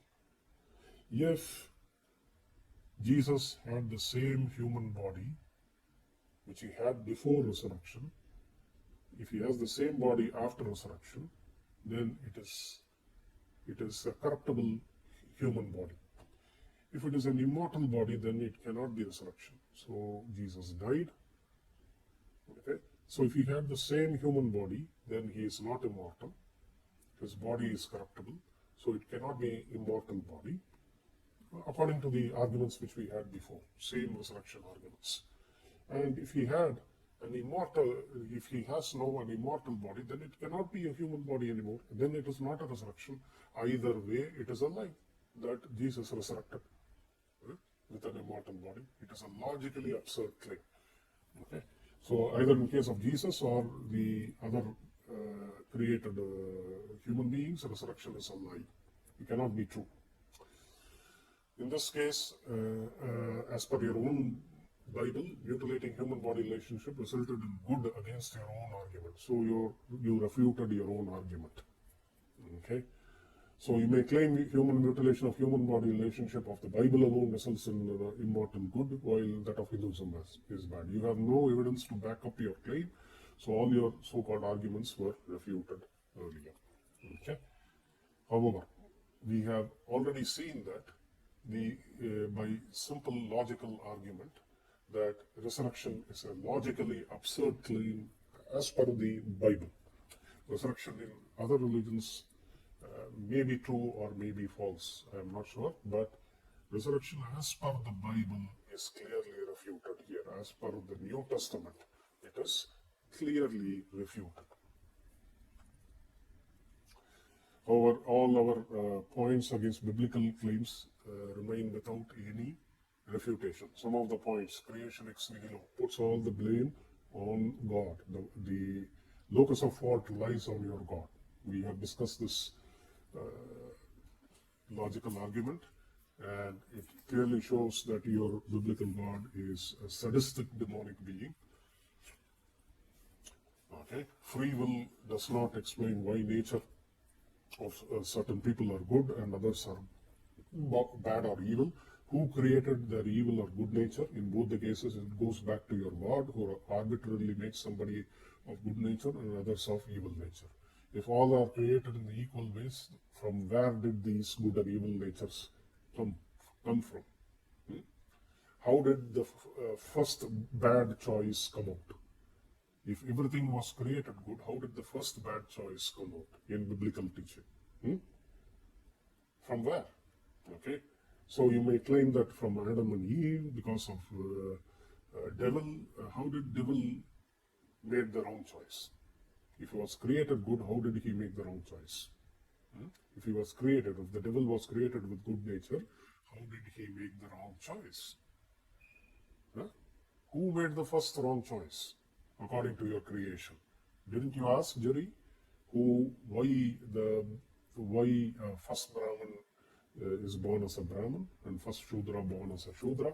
At least in our system we have clear answers, because karma is anadi. Linga deha, that explains. Okay. Now, in this case, in resurrection, in case of your God, who made the first wrong choice? Is it the devil? Who created the devil with good or bad nature? Did your God create with good nature? If he created devil with good nature, how did he make the wrong choice? The first wrong choice made by the devil. How did he make it if he was created good? Free will of devil does not explain anything. Free will just means devil can make a choice of good or bad. But why did he make a good or bad choice? What was his first good or bad choice? Why did he make the first bad choice? What made him do that? If his nature was good, how did he make the first bad choice? So, answer this. Resurrection cannot be called as resurrection if a body is transformed into immortal bodies. That is against the intrinsic and extrinsic properties of mortal material bodies. In this case, it is creation of a completely new immortal bodies and not resurrection of the old mortal bodies. Okay, so it cannot be called as resurrection. It is something else. So your Bible lies about resurrection. In what way is the salvation of Bible superior to moksha concept? You claim the human relationships are not mutilated in biblical salvation, and thus superior is already shown to be a false claim for the following reason. Why should a concept of salvation where human body-soul relationship is maintained be considered as superior? Why should it be considered as superior? There is no logical reason for that. Okay, being human is subject to mortality, weakness like greed, lust, etc., and thus salvation concept that maintains such weaknesses cannot be held superior, but inferior in every way. So it is inferior concept where you want to maintain human body-soul relationship. The human body is mortal. Even if it is transformed into an immortal body as per the Bible, then it cannot be considered as human anymore. So in that case, we may not call it resurrection, but giving you a new body in the afterlife. It may be better than the human body, but a human body-soul relationship is already mutilated anyway. Thus, such an argument is already refuted by your own Bible and your own quotes, and your Bible contradicts itself by claiming people resurrect. The new immortal body does not make you human anymore. Mark 12:25 clearly says that you are like angels. So where is the question of human body relationship here? Matthew 19:12 already proves that human body soul relationship is mutilated by making everybody as eunuchs in heaven. Mark 12:25 gives the reason that they do not marry or are married in heavens. Here also human body soul relationship is mutilated in some way. Truth is that biblical salvation is inferior and a false teaching. Why? It is based on the body. Even if it is an immortal body, for whatever reason the body may be considered as immortal, it encourages attachment to one's body. You may claim that this is not a problem in biblical teachings, but the claim of the Christians and the Bible that their religion is not of this world is refuted here because it is attached to one body. As even salvation in their religion is based upon worldly things like the body. Even if the body is transformed into immortal body, still the very idea of resurrection of transformed body is of worldly origin. As Chandogya Upanishad says, only asuras or demons are attached to the body and want to make this mortal body of theirs immortal, and thus biblical salvation is of worldly, human or demonic origin. Even as per your Bible, even angels without a body who are ruach, again we have seen this physical breath, ruach in the gaseous forms, okay? So these angels are in gaseous form. The Bible has no spirits. There is no incorporeal spirits in the Bible anywhere. Fall and they become disobedient to God. So even without a body, your angels become disobedient to your God in the heaven itself. This is why, as per your belief, angels were also created ex nihilo by your God and were in heaven, and yet the devil, who is also an angel, and then the fallen angels, all of them rebelled against your God. What is the reference? Isaiah 14:12-17. Okay. Even though they are in the heavens, they rebelled against your God. This shows that even in your heaven, things gets corrupted. Thus, how can Christians be sure that their immortal and incorruptible bodies will not be corrupted in their heavens? If your angels, if your God who created devil as an angel can get corrupted, then why not your so-called immortal and incorruptible bodies will not get corrupted in your heavens? So what assurance your God can give? He has failed before in his creation. Again, he will fail. Most likely, he is going to fail again. He made mistakes after mistakes. If your God is so important that he cannot create angels who are ruach without anybody, who are incorruptible, okay? So if your God is so important that he cannot create angels who are incorruptible, how can you be sure that the bodies he created or transformed for you are incorruptible? Bible has tall claims, but looks like creation after creation, from angels to Adam and Eve. He messed up in everything. Then he decides to commit suicide. This is as per Christianity, maybe not as per Judaism. Commit suicide by reincarnating as Jesus to correct all his mistakes. All these claims are laughable and childish at best. For the reasons mentioned above and logical absurdities, Bible cannot be trusted as truth. Third, why is your God waiting to transform the bodies of human beings into incorruptible body? What is he waiting for? In Hinduism, Vedic God has a logical reason for waiting to give moksha, namely karmic process. So karma takes its time and time to bear its results, and therefore Vedic God gives time for spirit souls to learn and reap the fruits of karma, after which moksha will be granted. In the case of biblical religion, there is no logical reason for biblical God to wait until judgment day. It is some random day, just he chose to wait until to give salvation to all the souls, which he himself created out of nothing. Since Jesus, as per Christianity, has already paid for the sins, what is he waiting for until judgment day? He paid for the sins. What is he waiting for? To give the immortal, incorruptible bodies. Why not give everybody immediately and send them to heaven? At least he knows who will make the right choices. What is he waiting for? So even after they make the right choice, if they are dead, what is he waiting for no, why is he not giving the dead immediately the incorruptible new bodies to them? What is he waiting for? Why does he not give salvation for those that are dead and have accepted Jesus as their Savior instantly after the death of Jesus, after accepting the death of Jesus, or after Jesus has paid for the sins?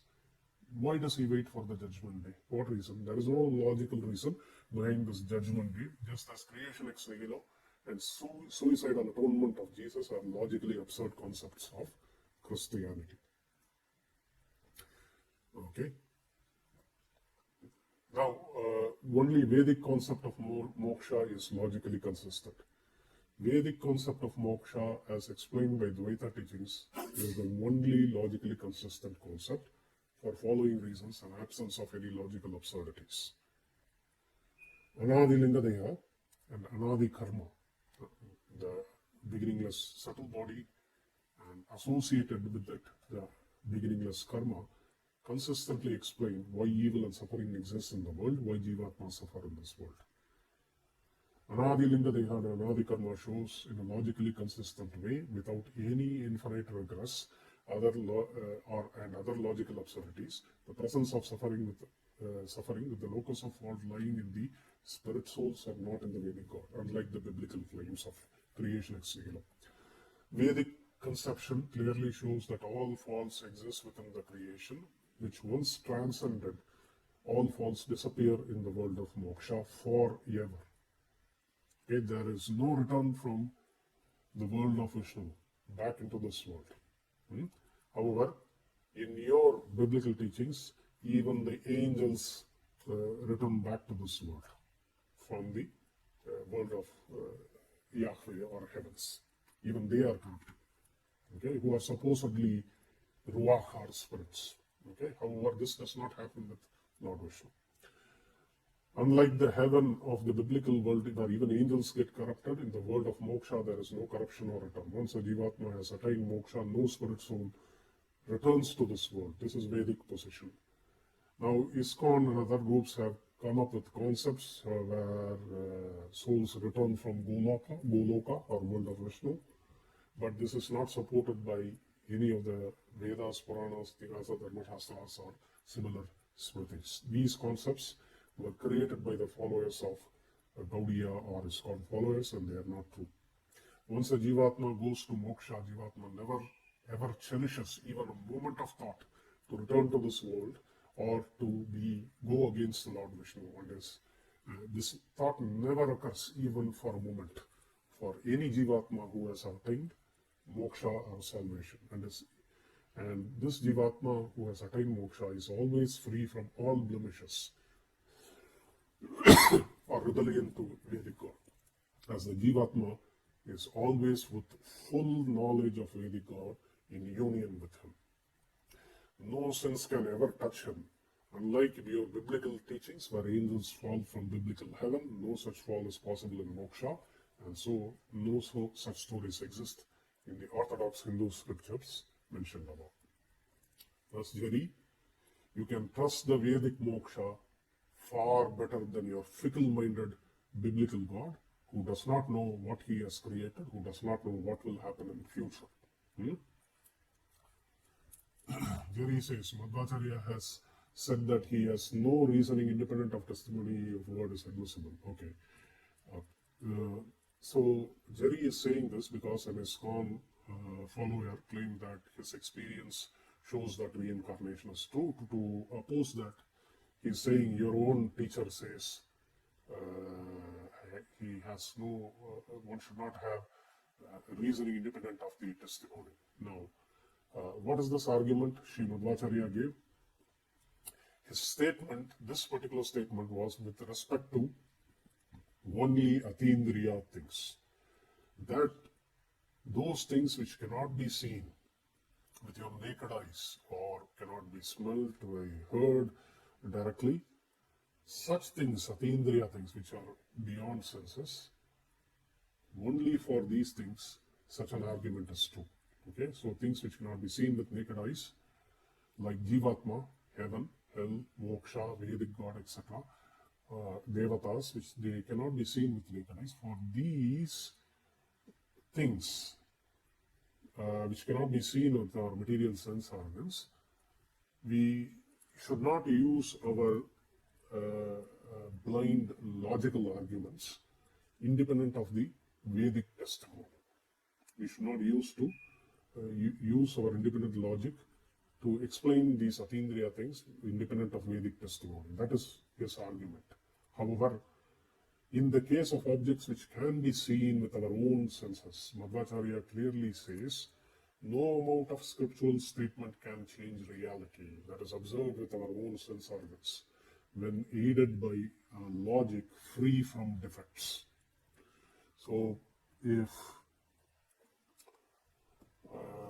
let's say if a scripture makes a claim, illogical claim, for example, like circle is a triangle, no amount, by definition circle is a circle and triangle is a triangle. No amount of scriptural statement, any scripture, if it says that circle is a triangle, no amount of scriptural statements can change this fact. This also he states, for things which can be seen with our own physical eyes.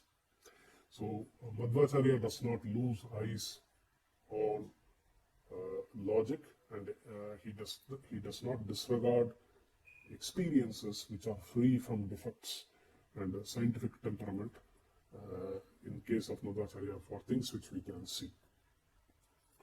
Now, Jerry also says the body marks which we see in Western nations as proofs of reincarnation cannot be applied. Okay, cannot be applied. So basically, I copied these arguments from the transcript of the video provided. So sometimes I did not edit them because it is a long video here. So maybe there are mistakes here, but the gist of the argument is in Western nations there are some let us say investigations which were carried out by people to prove reincarnation, or not to prove reincarnation, rather to corroborate.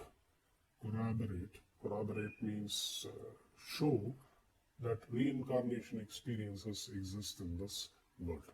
It does not prove reincarnation, but they corroborate such experiences. For example, a small child which is born in some village knows about some other person who has died in a village which is far away, and he speaks a language which he cannot know. So these things are given as evidence for reincarnation. For this, one of the evidences is the body marks. People who have died in violent deaths, they have body marks in their next birth as well. For example, a bullet wound is found for example, in the body that is born, new body that they have taken. So these are taken as proofs. So Jerry is arguing, do not take these Hollywood evidences into account. By doing this, you are not following Bhagavad Gita, because Bhagavad Gita teaches you that you lose your body. When you lose your body, all these body marks are gone. So how did the Jivatma get a new body mark? Because its body is gone. Okay. This is a silly argument. Okay, so both Jerry and ISKCON followers on the video, unfortunately, the ISKCON followers also do not know that the Jivatma is covered with many subtle bodies in addition to the physical body we have, physical human body we have. So we have seen, for example, Linga Deha, Aniruddha Deha, these are subtle bodies the Jivatma has, and when a person dies, these bodies do not die, only the gross physical body, human body dies, other bodies remain, and these bodies have mind, and all these sense organs, just like the physical body, but subtle sense organs. So even these subtle bodies like Lingadeha, Aniruddha Deha, they have hands, legs, eyes, ears, mouth, all these physical senses are there, but they are more like, we can imagine, like gaseous bodies with these senses. How it works, we cannot scientifically explain these things, but these are accepted in Vedic teachings. So these subtle bodies exist even after death, and they continue until moksha. Okay? So these subtle bodies go from birth to birth. So when a person has a very tragic or violent experience towards the end of his life, he has this in the memory of the subtle bodies. They get imprinted in the memory of the subtle body. Even Bhagavad Gita says, the state at which we die, the last state with which we die, because of impression it has, that gets carried on to the next life. So when a person dies with a violent death, he thinks of only the pain he has undergone due to the violent death. He thinks about it maybe with a human body and pain, so much that the bullet wounds, they get reflected from the subtle body onto the gross body itself. These are very, very strong impressions which are carried by Jivatma through their subtle bodies, and they get imprinted in the next birth in their physical bodies as well. These memories get imprinted in the body itself. So these are according to the teachings of Vedic teachings themselves. So there is no contradiction here, as Jerry thinks that these Hollywood version of reincarnations are not consistent with the teachings of Bhagavad Gita. That is due to his ignorance. However, ISKCON followers, unfortunately, since they do not have the knowledge of subtle bodies, they could not explain it clearly. Now, the reason why Arjuna does not remember his previous lives is because Sri Krishna, as the Antaryami or the immanent God, did not give that memory to Arjuna at that time. Memory comes from God, according to the karmic process. If your karmic process is bad, it can lead to memories from past life, especially very traumatic experiences. You will be able to remember from last lives. Okay? This is not considered as something great. This is due to the karmic process. This knowledge is transferred to the next life. However, in general, the spirit souls do not remember due to the shock of the death. They forget at the death itself. They forget the relationships. They forget the human birth they have because of the shock of death. Everything, they forget everything, and all they have is fear during the death experience, and because of this forgetfulness, they do not remember their previous lives.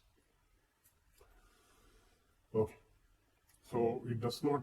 Jerry asks, how did reincarnation start? But before that, Jerry also had an argument. How come Arjuna did not remember, but these lesser Arjuna is directly speaking with Krishna, but he did not remember. But how come these lesser souls who die remember previous lives? As I explained, karma, negative karmic consequences also lead to some kind of remembrance of life. They do not remember every detail, but they remember parts due to extremely violent reactions. So there is nothing inconsistent with this thought, with this kind of logic here. Okay. Now let's see. Jerry asks, how did reincarnation start? To explain how reincarnation started, Jerry quotes of two chapters from Mahabharata. I will recapitulate the story now. But what is the purpose of this story? What purpose did Jerry have to quote this story? The idea is that Jerry thinks that even in Hinduism, there was no reincarnation in the first place, and then reincarnation started only only sometime in the middle, somewhere in the middle, as an idea. It was developed later, and this was not eternal. And therefore, Hindu scriptures itself show that reincarnation was not eternal, and thus showing Hindus made up stories regarding these. Okay. So let us see what Jerry quotes here. So I have given the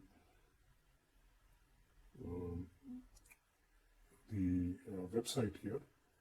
If you click at that link, if you are trying to open this website, you can see from the video. You can type up this link by pausing the video, and then you can read the story. Okay, so let's see. Jerry quotes a story from Mahabharata where Brahma burns all the three worlds, Swargaloka, Bhuloka, and Naraka. Okay, he does not burn Brahmaloka or Kailasha, for example, here. He burns only these three worlds to overcome the overpopulation of three worlds, according to the story, probably in the very beginning of creation. So the first time Brahma started creating, after Brahma was created out of the lotus, okay, when lotus representing this entire Prakriti, okay. So after he comes, he is called as Hiranyagarbha. So the entire Prakriti appeared as a golden womb. Okay, so this golden womb is also called as a lotus. So when he came out of this Prakriti, womb of Prakriti, first time, he started creation.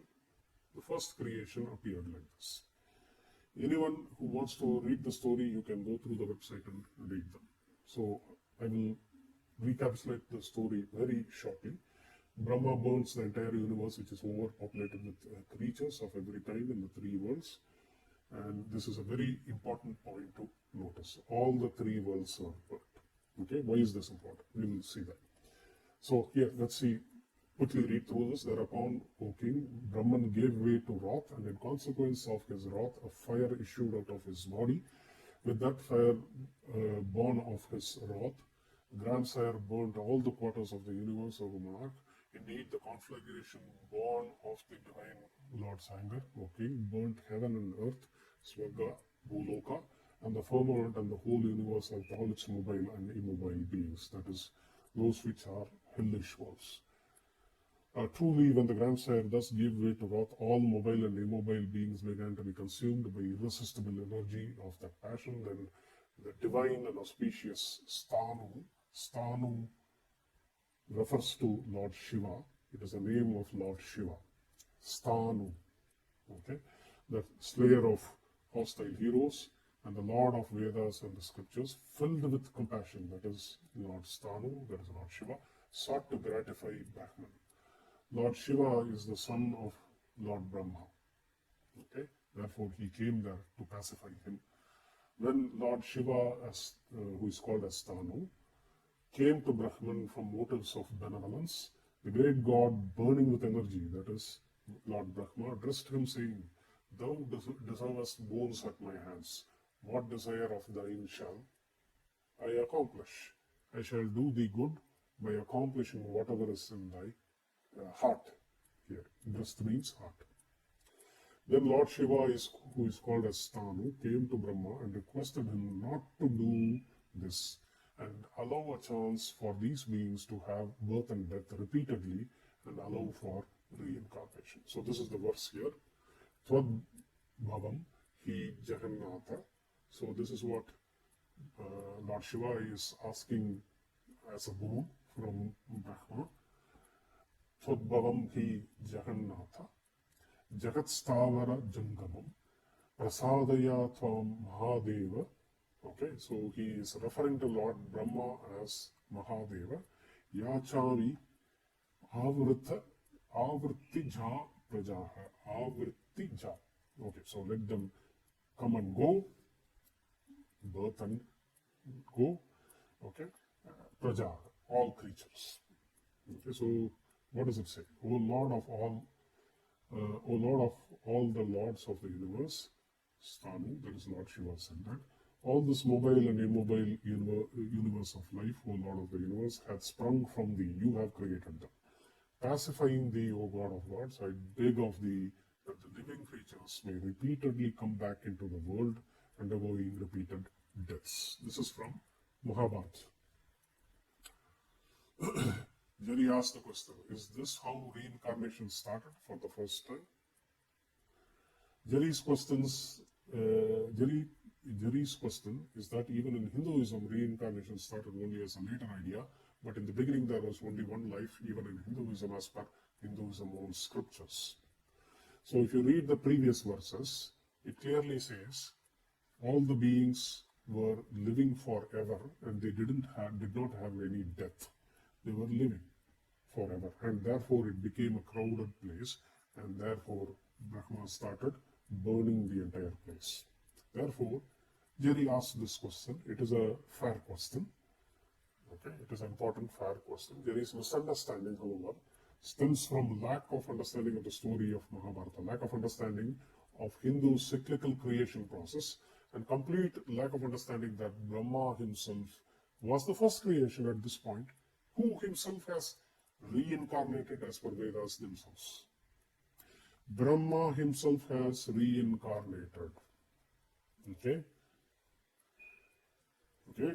So the Vedas here, what does it say?